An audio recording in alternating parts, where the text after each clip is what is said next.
Welcome to the second video of my 400EX rebuild slash mini restoration slash whatever this might be.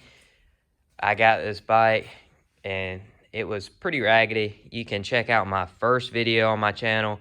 I'll put a link in the top of the video right now so you can go check that out. But today, I think I'm going to focus on just trying to make it look a little bit better and cleaning up all this raggedy paint and raggedy wires and just all this mess that's probably not run right or oversprayed or broken and all that good stuff. Cut these old welds off. Just try and make it look a little bit more presentable because I have all my rebuild parts coming this afternoon. So I want to get all this knocked out and hopefully can maybe throw it together in a couple weeks. As you can see, I did clean up the top of the motor a little bit. It was really dirty in the first video because the cylinder and the head leaked oil everywhere while it was running. So all that was super wet. I still need to clean back here and on the front of the engine. But I did clean up, I didn't clean up the head yet, but I did clean up the cylinder. It still doesn't look good. And it drives me crazy, but I don't really know how to get all that other stuff off. And the valve cover is somewhat clean on the other side. We're just going to keep working, keep trying to get some of this gunk off and old paint off, and hopefully can get it looking real good. Here's a quick look at the head before I try getting some of this old oil off. I won't be able to shine it up as good as the professional YouTube ATV channels and motorcycle channels, but I'll at least get the dirt and oil off.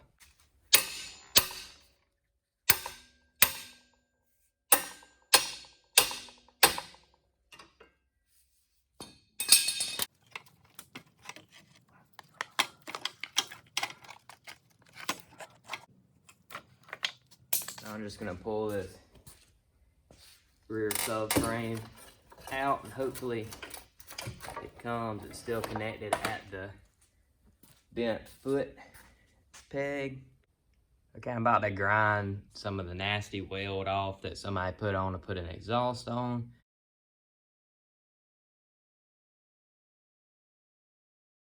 So I took the wheel off and I forgot to film it, but I'm taking the wheel off to get to this right here because the rear caliper mount needs to be honed out a little bit because this is an aftermarket rear axle carrier and axle.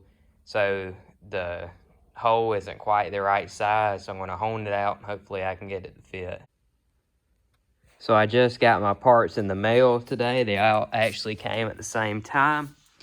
So I got this new header pipe. Bought it used, but new to me, I guess. Got the Tusk top end gasket kit. I use Tusk on basically everything because it's a good bit cheaper and I've never had a problem personally with it. Cometic is definitely a better gasket, but I just, for some reason, always buy these. Got Wiseco rings for the 87mm piston that I have in there. The bike is bored 2mm.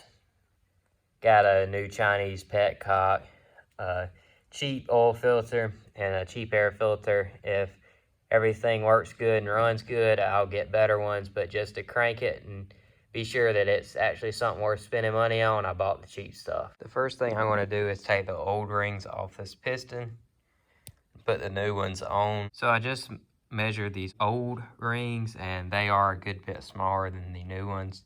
So I'm going to just assume that these are wore out. The rings and piston are now installed as well as the base gasket. So I'm going to clean up the cylinder and stick it on next. So I just took this base gasket off the old cylinder. And this might be why it was leaking because they did not clean the surface the gasket was going to. So there's like a third of a gasket still stuck on it. I guess this is the reason why the gasket was left on there. It's got huge gouges all around the mating surface. So what I'm going to try and do is fill that with RTV and wipe it flat. And hopefully I can get a good enough surface to mate to my gasket. This is pretty annoying because if I would have known this, I would have just ordered the standard cylinder kit.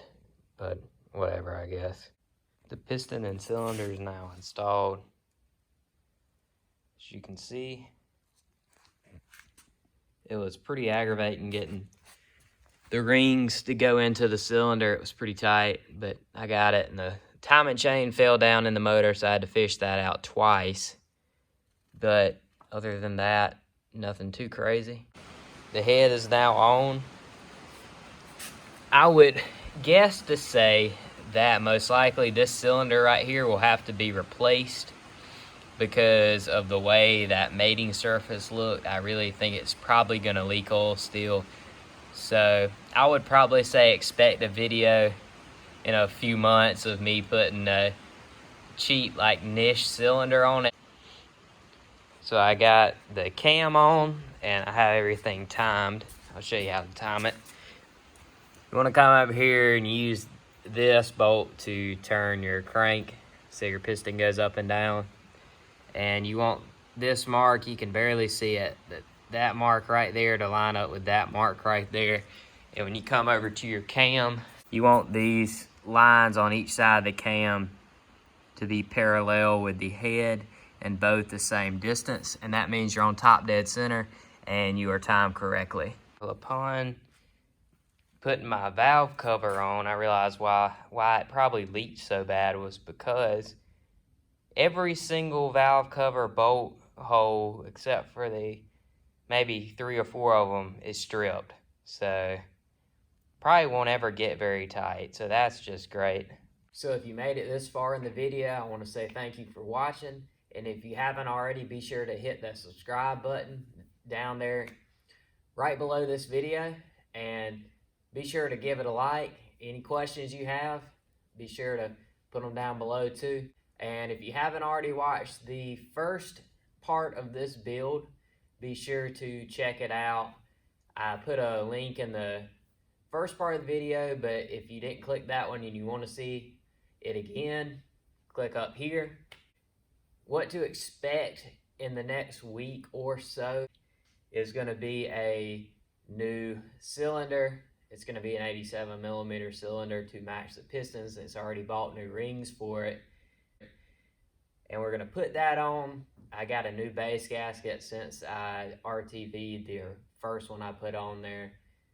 And I also got the Tusk head thread repair kit.